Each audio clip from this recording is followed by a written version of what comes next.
Bienvenidos al Jardín de Astronomía.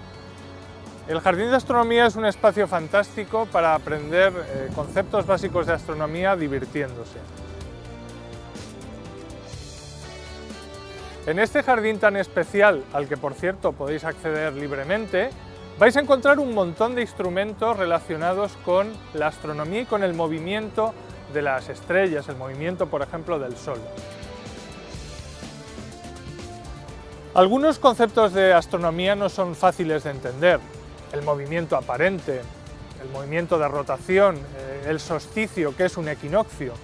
Este jardín te los va a explicar de una manera fácil, muy sencilla, muy accesible.